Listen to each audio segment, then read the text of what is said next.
Hi guys, I don't know what is wrong with people, but अगर हमें बताया जा रहा है कि शेखर सुमन, कंगना, ये लोग अपने फ्लॉप करियर्स को चमकाने के लिए सुशांत सिंह का नाम यूज कर रहे हैं, तो हमें भी अपनी बुद्धि लगानी चाहिए ये सोचने के लिए कि हाँ, इस समय पे बहुत सारे लोग हमारे सुपरस्टार का नाम यूज करके और बहुत सारी लाइमलाइट पा रहे हैं। नेपोटिज्म पे कंगना आज से नहीं, एक जमाने से इस पे बात करती आई है और हर प्लेटफॉर्म पे। ऐसा नहीं, उन्होंने तो करण जौहर के शो तक में जाके ये बातें करी हैं। बिग बॉस के घर में सलमान खान के मुंह पे बोला है कि आप एक अच्छे इंसान नहीं है।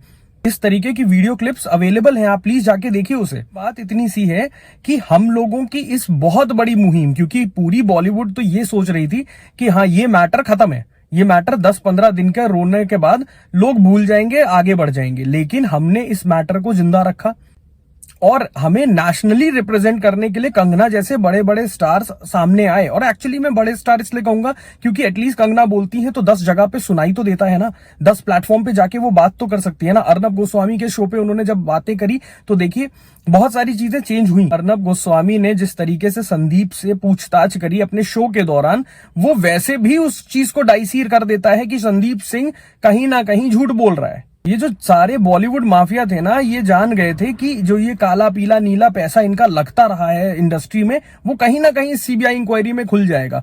और वो तो छोड़िए, नेपोटिज्म की वजह से जो बहुत सारे मूवमेंट, जो कि मी टू मूवमेंट के समय भी यही हुआ था, बहुत सारी पुरानी एक्ट्रेसेस जब 20 साल के बाद निकल के आई और उन्होंने ये बताया कि हमारे साथ इस तरीके से किया गया या फिर उसने हमारे साथ छेड़खानी करी, तो लोगों ने सबसे पहले जज ये किया कि भाई 20 साल तक तुम कहां थे।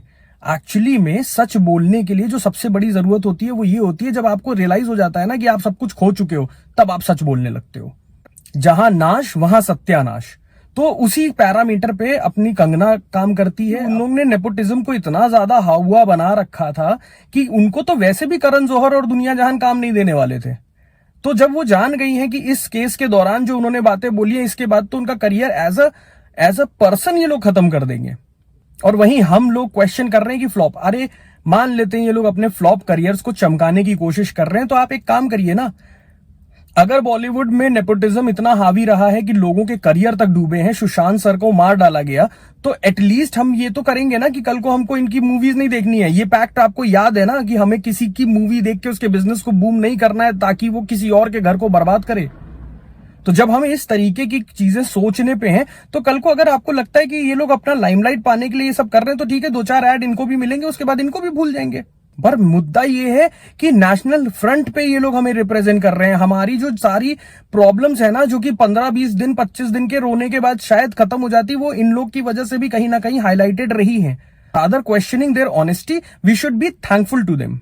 रिया भागी भागी फिर रही है।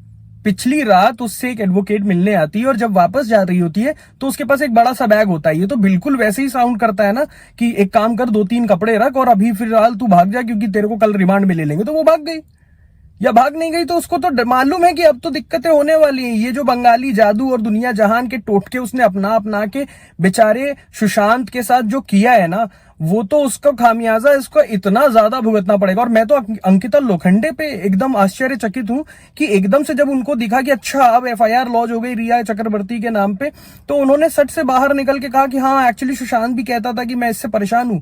मैम, आपको ये पहले बोलना चाहिए था।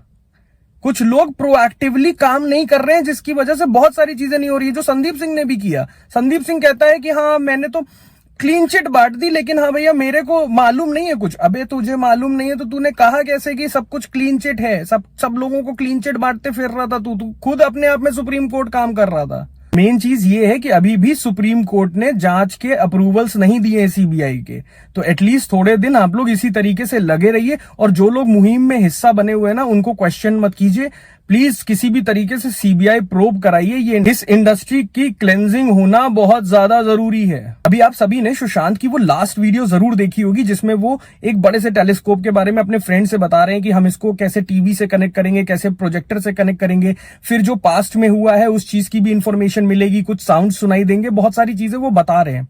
गौर करने वाली बात उस पूरी वीडियो में ये है कि आपने सुशांत सिंह का चेहरा देखा?